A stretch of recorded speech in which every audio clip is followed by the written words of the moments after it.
नमस्कार मित्रों। अगर आप भी महाकुंभ का स्नान करने जा रहे हैं तो सबसे पहले उसके नियमों के बारे में जान लें, वरना आपको कई मुसीबतों का सामना करना पड़ सकता है। यदि आप भी राजसी यानी शाही स्नान की तिथियों पर महाकुंभ में स्नान करने जा रहे हैं तो पहले उनकी तारीखों और स्नान के नियमों व शुभ मुहूर्त के बारे में जरूर जान लें। ऐसा न करने पर आपको महाकुंभ में स्नान का पुण्य लाभ नहीं मिलेगा।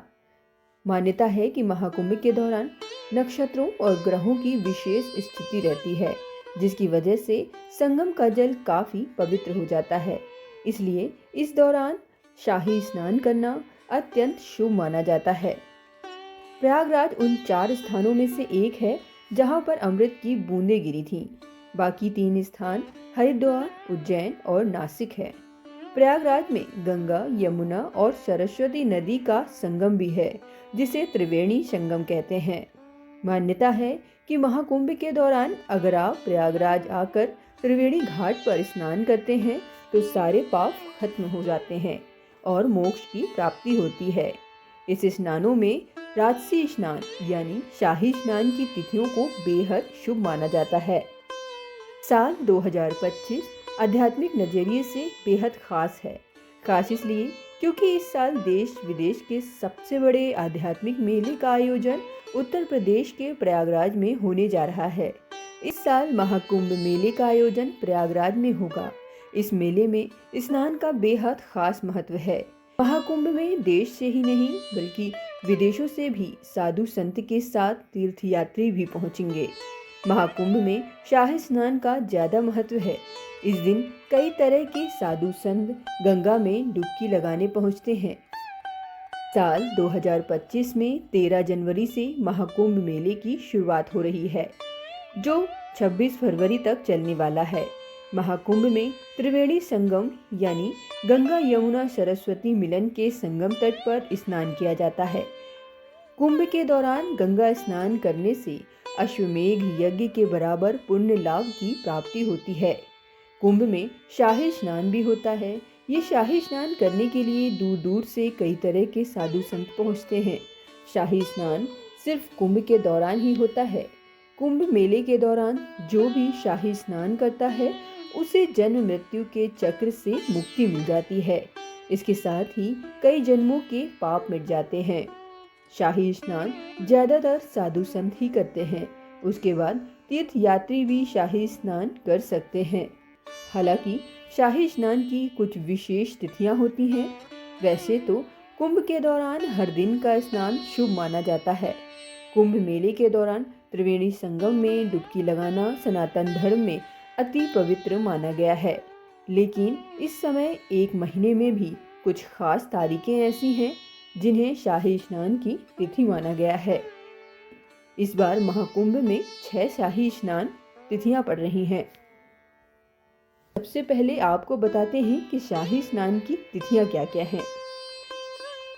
13 जनवरी पूष पूर्णिमा के दिन पहला शाही स्नान। 14 जनवरी मकर संक्रांति के दिन दूसरा शाही स्नान। 29 जनवरी मौनी अमावस्या के दिन तीसरा शाही स्नान। 3 फरवरी बसंत पंचमी के दिन चौथा शाही स्नान। 12 फरवरी माघी पूर्णिमा के दिन 5वां शाही स्नान। 26 फरवरी महाशिवरात्रि के दिन 6वां शाही स्नान किया जाएगा। पहले शाही स्नान पर रवि योग का शुभ संयोग बन रहा है। कहते हैं रवि योग के दौरान कई सारे शुभ कार्य किए जाते हैं, जिनमें से एक है शाही स्नान भी। हिंदू धर्म में रवि योग का खास महत्व है। माना जाता है कि इस दिन स्नान और दान करने से जीवन में सुख, शांति और समृद्धि आती है। पंचांग के अनुसार महाकुंभ का पहला शाही स्नान 13 जनवरी 2025 को पौष पूर्णिमा के दिन होगा।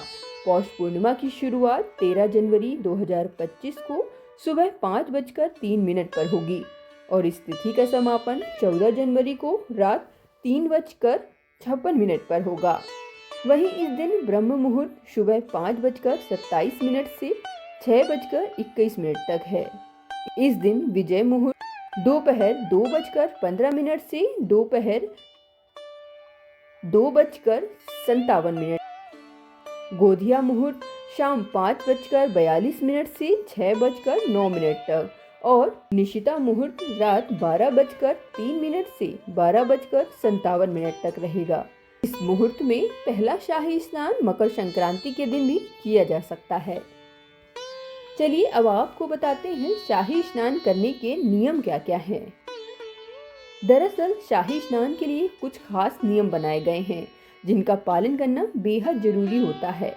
मान्यता है कि महाकुंभ के दौरान शाही स्नान करने से सारे पाप खत्म हो जाते हैं और मोक्ष की प्राप्ति होती है। वहीं महाकुंभ में होने वाले शाही स्नान का बेहद महत्व है। साथ ही शाही स्नान करने की खास परंपरा भी बनाई गई है। इसमें सबसे पहले साधु संत स्नान करते हैं, उसके बाद ही आमजन। इसे शाही स्नान इसलिए कहा जाता है क्योंकि इसमें साधु संतों का सम्मान पूर्वक स्नान कराया जाता है। ये न केवल शरीर को साफ करने के लिए बल्कि आत्मा की शुद्धि के लिए भी किया जाता है। ऐसा कहा जाता है कि शाही स्नान की परंपरा में सबसे पहले साधु संत स्नान करते हैं, उसके बाद ही आम श्रद्धालु संगम में डुबकी लगा सकते हैं। स्नान के दौरान साबुन या शैम्पू का इस्तेमाल करना वर्जित माना गया है। ऐसा माना जाता है कि स्नान के दौरान इन चीजों का इस्तेमाल करने से पवित्र जल अशुद्ध हो सकता है। वहीं स्नान करने के बाद जरूरतमंदों को कपड़े, अन्य चीजों का दान करना भी शुभ माना जाता है। इसके अलावा ऐसा माना जाता है कि महाकुंभ के समय ग्रहों और नक्षत्रों की विशेष स्थिति के कारण संगम का जल पवित्र हो जाता है, इसलिए शाही स्नान को अत्यंत शुभ माना जाता है। महाकुंभ में स्नान के नियम होते हैं, जहां पर डुबकी लगाने से व्यक्ति के सभी पाप मिट जाते हैं। माना जाता है कि जो व्यक्ति श्रद्धा के साथ महाकुंभ में किसी भी दिन स्नान करता है, उसकी सभी मनोकामनाएं ईश्वर पूरी जरूर करते हैं। महाकुंभ के दौरान ग्रह नक्षत्रों की स्थिति ऐसी होती है कि नदी का जल अमृत बन जाता है, इसलिए महाकुंभ में स्नान करना शुभ होता है, फलकारी होता है। तो आप भी अगर महाकुंभ के दौरान स्नान करने जा रहे हैं तो इन छोटी छोटी बातों का जरूर ध्यान रखें और महाकुंभ का महालाभ प्राप्त करें। नमस्कार।